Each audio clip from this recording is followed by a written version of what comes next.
धार्मिक स्थलों को बंद किया जाएगा, 5 ही लोग उसके अंदर नमाज पढ़ सकते हैं, और फिर शादी ब्याह के जो प्रोग्राम है और दीगर जो प्रोग्राम है, कार्यक्रम है, तो वहां पर 50 लोगों की परमिशन दी जा रही है। तो अच्छा, ये भी अजीब बात है कि कोरोना इतना कैसा होशियार हो गया है कि वो 50 लोगों में नहीं जा रहा है, और वो 5 ही लोगों में मस्जिद में नमाज पढ़ने वाले 5 ही लोगों को कोरोना पकड़ रहा है। आखिर कोरोना इतना कैसा होशियार हो गया? मैं माननीय जो है मुख्यमंत्री उद्धव ठाकरे से पूछना चाहता हूं कि कोरोना इतना होशियार कैसा हो गया कि वो 5 लोगों से जाके हमारे महाराष्ट्र सरकार के सामने मैं कुछ विचारणीय प्रश्न है जो जनता सरकार से पूछ रही है, वो प्रश्न मैं सरकार के सामने रखना चाहता हूं। सरकार जो बार बार लॉकडाउन लगा रही है और जिस तरीके से सरकार लॉकडाउन के लिए फैसले ले रही है, तो वो फैसले के बारे में सरकार को कहीं ना कहीं सोचना चाहिए। अभी हमने लॉकडाउन देखा जिसको ब्रेक द चेन का नाम दिया गया, यानी कोरोना की चेन को ब्रेक करना है।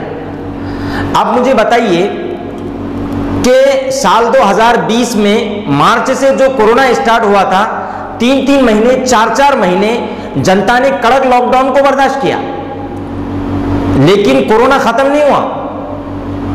और आज जो कोरोना की सूरत हाल है उसको देखा जाए तो पता ही चल रहा है कि वो पहले से भी ज्यादा खतरनाक आज का कोरोना मुझे लग रहा है। तो फिर जब इतने सख्त लॉकडाउन में वो कोरोना खत्म नहीं हुआ, तो आपके लॉकडाउन में वो कोरोना कैसे खत्म हो सकता है? अब हमारी सरकार बात कर रही है कि धार्मिक स्थलों को बंद किया जाएगा, 5 ही लोग उसके अंदर नमाज पढ़ सकते हैं, और फिर शादी ब्याह के जो प्रोग्राम है और दीगर जो प्रोग्राम है, कार्यक्रम है, तो वहां पर 50 लोगों की परमिशन दी जा रही है। तो अच्छा, ये भी अजीब बात है कि कोरोना इतना कैसा होशियार हो गया है कि वो 50 लोगों में नहीं जा रहा है, और वो 5 ही लोगों में मस्जिद में नमाज पढ़ने वाले 5 ही लोगों को कोरोना पकड़ रहा है। आखिर कोरोना इतना कैसा होशियार हो गया? मैं माननीय जो है मुख्यमंत्री उद्धव ठाकरे से पूछना चाहता हूं कि कोरोना इतना होशियार कैसा हो गया कि वो 5 लोगों से जाके मुलाकात कर रहा है मस्जिद में कोरोना, और 50 लोगों से को कुछ भी नहीं कर रहा है, यानी जहां 50 लोग जमा हो रहे हैं वहां कोरोना नहीं फैल रहा है। तो इस फैसले के बारे में मैं सोच रहा हूं कि सरकार ये कैसा फैसला ले रही है। लॉकडाउन से जनता परेशान है, गरीब परेशान है, मजदूर परेशान है। कल मुंबई में लॉकडाउन का इतना दहशत लोगों के अंदर पैदा हो गई कि कल मुंबई के अंदर मैंने देखा रेलवे स्टेशन पर कई गरीब जो है वापस जो है अपने वतन की तरफ लौट रहे हैं। कंपनी वाले उनकी पेमेंट बंद कर रहे हैं। कंपनी वाला बेचारा क्या करेगा? वो कब तक पेमेंट देगा?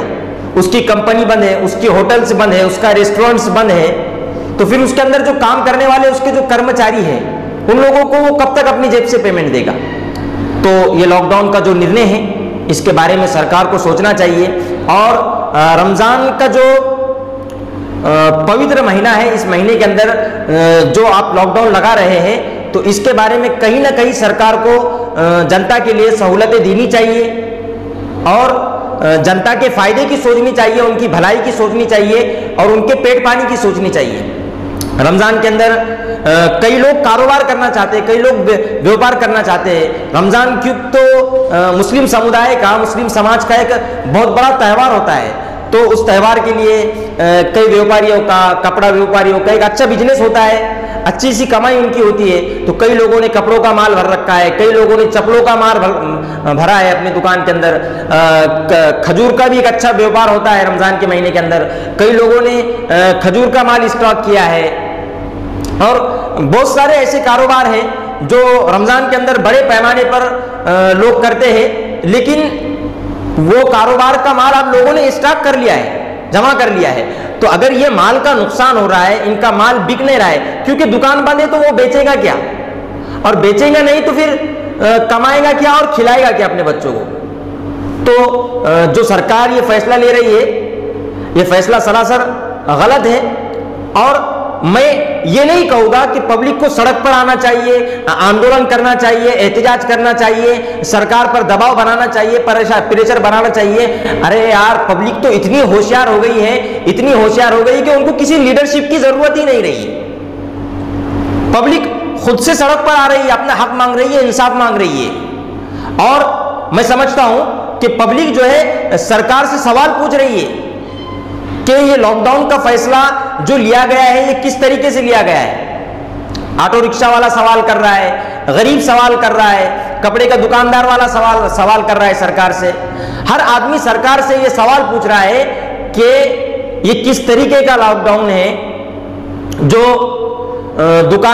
ये किस तरीके का कोरोना है जो दुकान में आता है, जबकि दुकान में हम सोशल डिस्टेंसिंग का पालन कर रहे हैं। बाहर हमने जो है एक राउंड मारा है, वहां पर एक एक करके हम ग्राहक को अपनी दुकान के अंदर बुला रहे हैं और हर आदमी मास्क का उपयोग किए हुए है।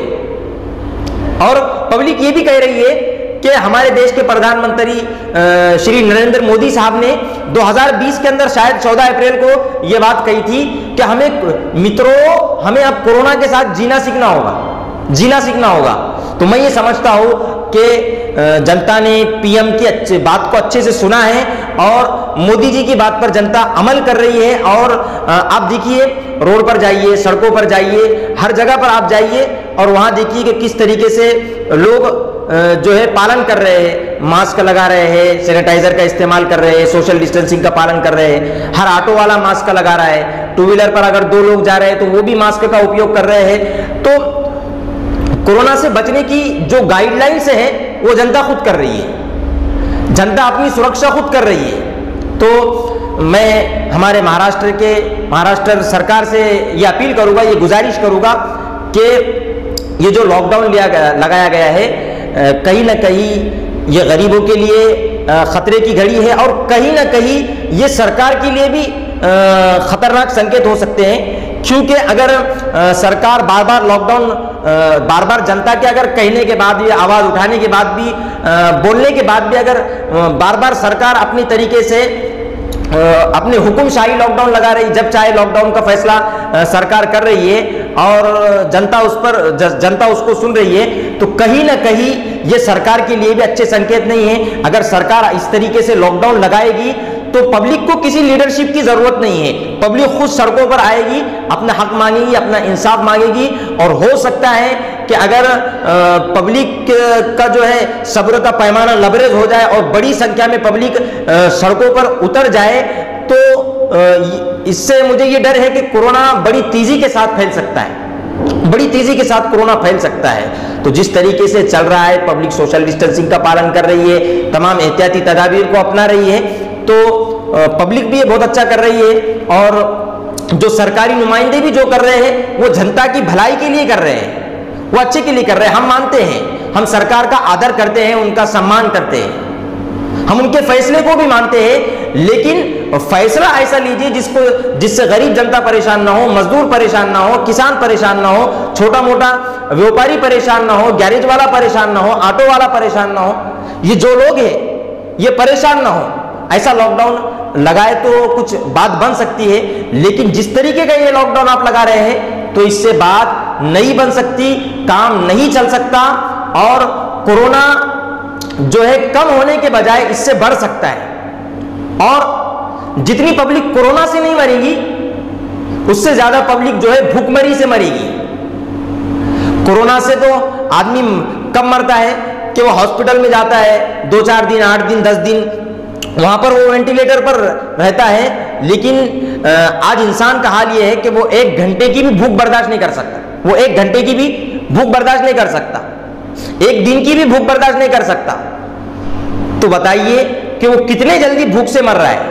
तो सरकार को कहीं ना कहीं लॉकडाउन के फैसले पर गौर करना चाहिए। आखिर में मैं जनता से अपील करूंगा कि लॉकडाउन का जिस तरीके से भी सरकार ने ये लॉकडाउन लगाया है उसका पालन करे, सोशल डिस्टेंसिंग का पालन करे, भीड़ भाड़ कहीं भी जमा ना करे, शादियों में भी भीड़ भाड़ जमा ना करे। सरकार जो कर रही है हमारे भलाई के लिए कर रही है। मास्क का भी हम ज़्यादा से ज़्यादा उपयोग करें, टू व्हीलर पर भी हम मास्क लगाए, कहीं सड़क पर हम चल रहे हो, कहीं मार्केट में हम जा रहे हो, कहीं फ्रूट या सब्जी वगैरह, कहीं मंडी वगैरह खरीदने के लिए हम जा रहे हो, तो वहाँ पर भी हम ज़्यादा से ज़्यादा मास्क का उपयोग करें और कोरोना को खत्म करने के लिए ज्यादा से ज्यादा दुआओं का एहतमाम करें। बहुत बहुत शुक्रिया। आप देख रहे हैं ग्लोबल न्यूज जानना। हम दिखाएंगे आपको देश दुनिया की राजनीति की खेल की, क्राइम और मनोरंजन की सभी छोटी बड़ी खबरें। ग्लोबल न्यूज जानना, सच्चाई की तलाश हम